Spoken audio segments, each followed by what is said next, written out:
And it's also important to talk about why we have those limitations as well, so that children understand that it's not just an arbitrary decision of, yes, you can have screen time now and no, you can't have it later. Reliance on screen time to provide entertainment or to feel calm sometimes limits our opportunities to develop age appropriate self regulatory skills. We don't experience boredom, we don't experience waiting for something. Screen time can also reduce opportunities to practice actual social and communication skills with family members, with friends. Screen time, and especially gaming, is hyper stimulating. It's really engaging. It's very easy to lose track of time. And it can result in surges of adrenaline, which make calming down and transitioning to other activities increasingly difficult. And I mean, it's one of the fantastic things about games is that they're so engaging and so engrossing. But that's also a really challenging limit as well. Mm. So, what I'm hearing from that is that if there is a function that the screen time or online game is performing, it might be it's something fun to do with your friends. It might be it's a way to relax. It might be something creative if you're designing your own game or coding or something like that. These are fulfilling everyday needs that every human being has for creativity and connection and emotional regulation. So that's fantastic. However, it's also very important to have alternatives to screen time for accomplishing these exact same things. So if I'm using my screen time to relax, well, that's great, but it's going to be very beneficial for me if I also find non-screen time activities that I can also use to relax, so that when in lockdown, for example, in the pandemic in 2020 and this year as well, um, when if we have too much of a reliance on screen time to meet absolutely every need, then it can start to backfire a little bit when we get over that too much. So for me personally, the whole sensory aspect of constantly needing to look at a screen to get almost everything done. Like it used to be that if I wanted to drive somewhere, I would pull out my street directory map and find out how to get there. Whereas now, everything that I need to do, I don't open a phone book. I look at my phone. I don't look at a real map. I look at a map on my phone. I don't call someone to find information. I look at it online. And so it's like everything is getting replaced with screen time. So especially for emotional regulating behaviors, things like calming down, things like being creative, if we can find additional alternatives to the screen time, so maybe you might like coloring or watching videos, you can read a book or you can color or you can draw or you can do other things as well as the screen time that have a similar effect. And we need to develop these habits and these abilities before we need them. So if I have never read a book in my life, it's not going to be very relaxing to start reading a book.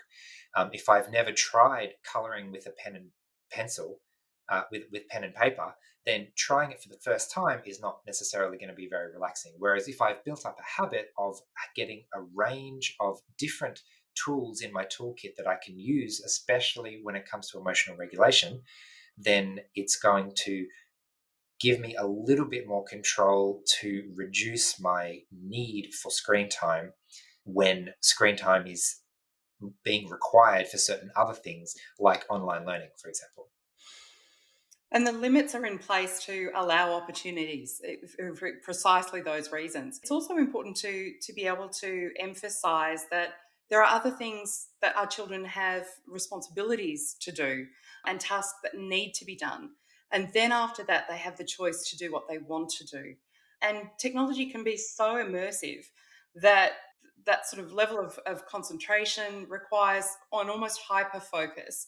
And when hyper focused in one activity, we're less likely to self care. So take regular breaks or have a proper meal, drink some water.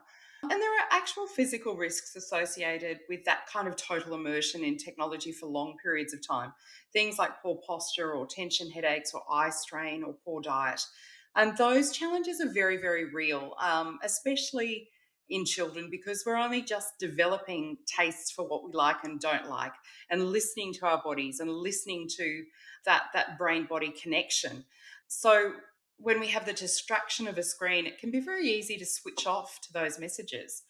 And I think also it's it's an exposure to a different world that does have different dangers and challenges as well. Previously, I'd always been able to control the books that we had, or the toys that we played with, or there was a lot of routine and a lot of structure around what we engaged in. But once we're online, there's a lot of freedom, there's a lot of content, and there needs to be a lot of protection when it comes to keeping our children safe, keeping their identity safe, keeping their privacy safe, keeping their self esteem intact, and to also protect them again from cyberbullying and from harmful images. So that's a lot for any child to be able to navigate. And setting up really healthy habits now is only going to benefit them as they get older.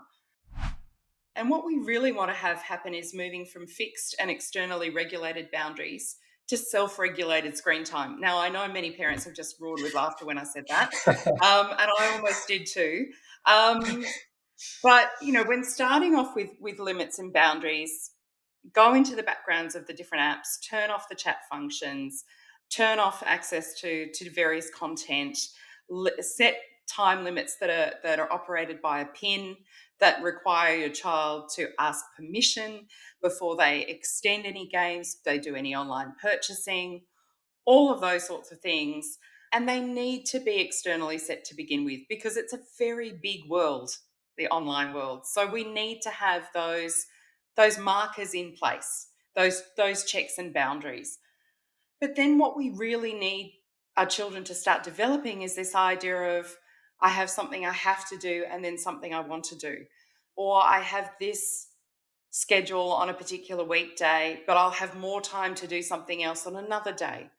And what we want to get our children to start doing for themselves is to say, okay, I have sport or music or chess on a Wednesday afternoon, so I'm not going to have as much time to game online, but I'm going to bank that time because I don't have those commitments on a Friday night.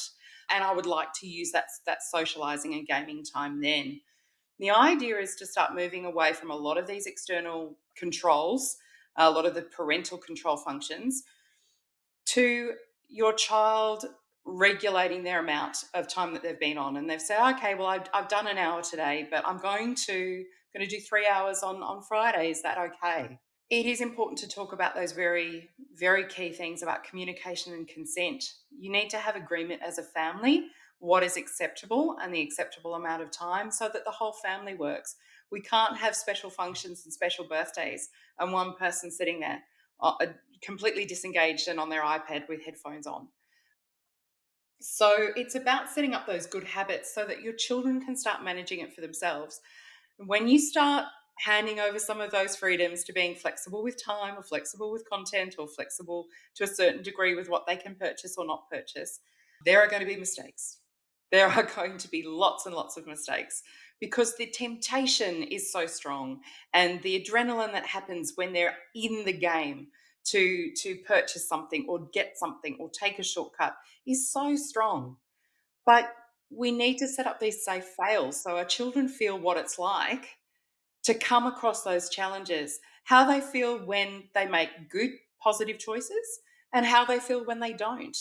Because they're not going to be able to make those good choices if they don't know how it feels to do the right thing or to make mistakes, and then how to cope with making mistakes, and then how to try and fix that mistake, and then how to go on the next day and to be able to let that go.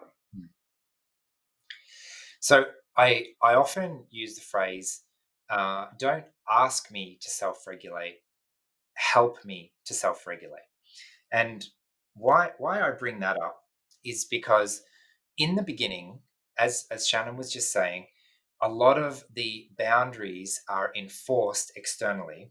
And what we're trying to do is help develop the skills so that I can self-regulate my emotions, my time, These are general life skills that everyone has to learn at some point.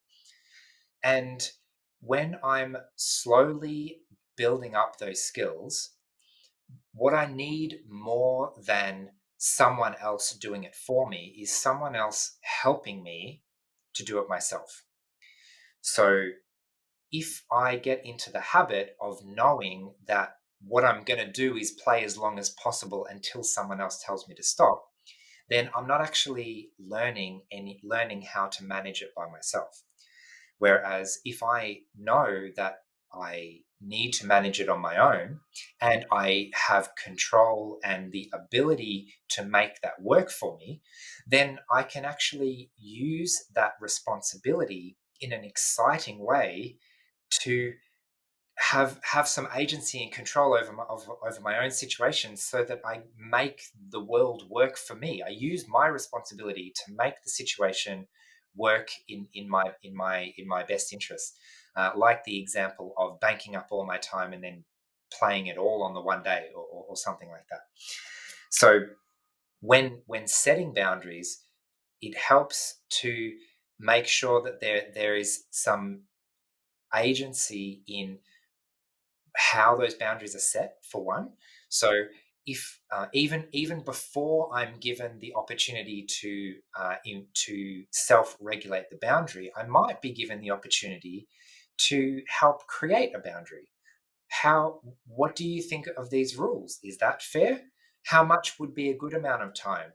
What would be a good incentive, or what would be a healthy way to manage this time, so that I don't get carried away and spend too much time hyper focusing and forgetting about everything else. So when setting boundaries, a key consideration is, what is the person's ability in this situation? What do they have the ability to do, and what are the options? So for a lot of people, the concept of being on your phone is a socially inappropriate thing socially, because it means that I'm not participating. Whereas for some people, the ability to be on your phone, it actually allows me to be here and be a part of the group to a lesser extent than if I was fully engaged with the group, but to a greater extent than if it was overwhelming and I had to go and sit in my room instead, for example. So with those expectations set in advance, I can know that I am welcome to sit at this table and enjoy the company of other people, and I can take a break when I need to. I can look at my phone when I need to. And that way, I'm not sitting there disengaged with everyone else. I'm sitting there engaging as much as I can with everyone else within the expectations that we've set in advance. Also, from a parenting perspective, it's important to acknowledge that your children need just as much support in managing their online behaviour as they do in any other environment, because mistakes occur there as well. They can be playing online and accidentally ruin the strategy of a game, and it's affecting their close friends. Um, they can sometimes withdraw and then not want to try it again. All of those sort of barriers are still things that they require that parental guidance and support with, and how to cope with that, how to mend communication, how to restart when it hasn't gone well. All of those things are still really important. And the other thing that I find really challenging as a parent is that there are just some times when you have things that you have to do, and it's easier simply to say, sure, have some screen time. And then you're trying to set up your family screen time plan, and the rules seem to have changed. And I know that my son will be one of the first to say, but why is it okay now when it wasn't okay then, or it is okay then? And there's a lot of confusion about it. It's a difficult thing to manage because sometimes we do have to do things, and we do need something that's going to keep our child engaged and happy while we achieve other goals and do other things that have to be done. Don't hesitate to actually have that discussion with your son and say, I have these responsibilities. These are things that I have to do. And I'm being flexible and giving you this opportunity because that way we both work in together. And it gives a little bit more of kind of context for your child as well to understand that parents and other people have obligations and responsibilities. And sometimes the group as a whole has to work in together to achieve that.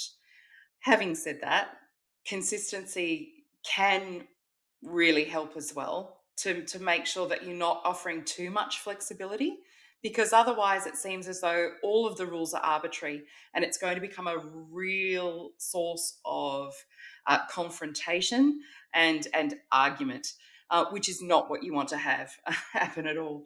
So it's important to be able to sort of explain to a certain extent if rules are flexible or change a little bit, but to have some broad guidelines that fairly much stay in place most of the time, because that allows for some certainty.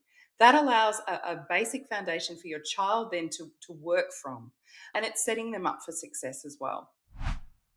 So it's pretty common for families to have systems where screen time can be earned or taken away or modified in some way.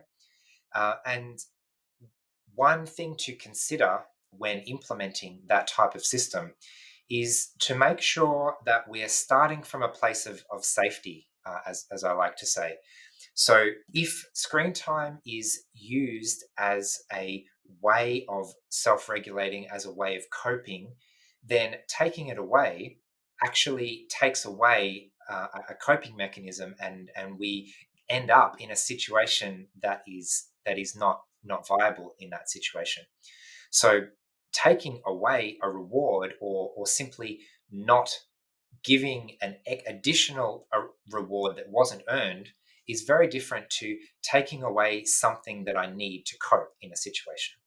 So, with that in mind, we can think about the different types of ways that screen time can be used and the different functions it can perform.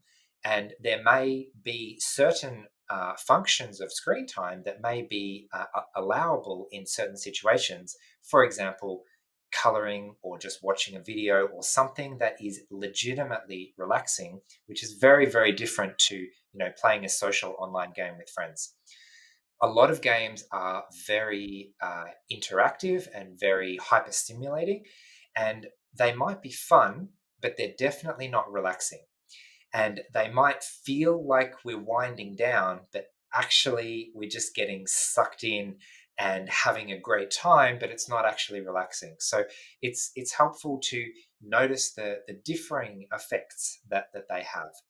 And also the sheer amount of time one spends on a screen might not be the most important factor. So if I can spend a significant amount of time on a screen and it's actually good for me emotionally, a lot of adults, a lot of successful, high functioning autistic adults may spend several hours a day, gaming after work, or something, as a way of de-stressing or winding down, or as a healthy part of emotional regulation. And it's not so much about the time itself, it's more about, is this a healthy, regulated part of my life and my emotional regulation? Or is it making other tasks difficult? If I spend so much, if I stay up till 3 a.m., gaming with my friends, then and that affects my day the next day, or I can't sleep because I'm so hyperstimulated, then suddenly that's a problem. And it's not so much about the physical time; it's about the effect it had on me in my emotional regulation. And as a parent, regulating screen time and supporting my child in using screens is one of the most challenging things that I've ever had to face. And there can be a lot of fatigue that comes with that, a lot of wearing down that comes with keeping the goals in mind and trying to keeping the boundaries there and trying to model good behavior and trying to support my son when he gets frustrated. One of the hardest things for me is when he's so hyper focused in a game and then he turns around with that level of energy and frustration and anger and speaks to me in that tone of voice, because he's literally transferred from one universe to our universe, and it's very confronting as a parent. It's very difficult. Don't be tempted to make really arbitrary decisions about positive consequences or negative consequences. Don't put all your eggs in one basket and say, oh, I will give you 50 Robux and 2 hours of extra time, when it's actually going to create more challenges than it's actually going to be a reward.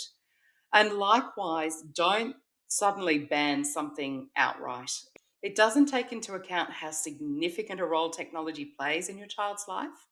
And as Paul said, there are many benefits of it, as well as feeling socially connected and included in what's going on.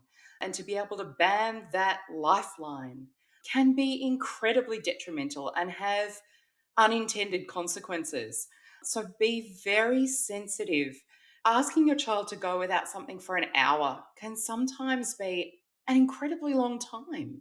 Don't underestimate the impact that that can have, and try and keep those consequences, both positive and negative, keep them short.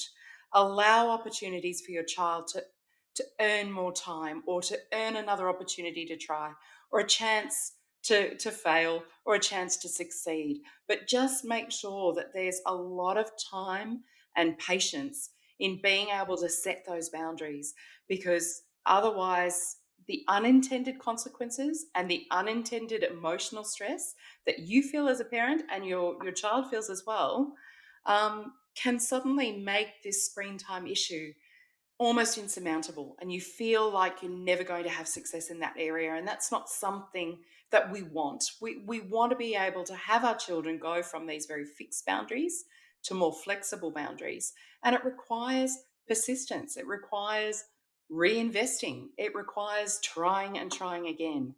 So please know that you're not alone. So, another common unintended consequence is that if the result is not a natural consequence, it can feel like my agency over the situation has been taken away, and it feels like I have no control over the situation. And when I get punished or rewarded for something that I didn't have control over, it doesn't allow me to modify my behavior next time. It just means that I have to deal with a seemingly arbitrary, random world that I don't have control over.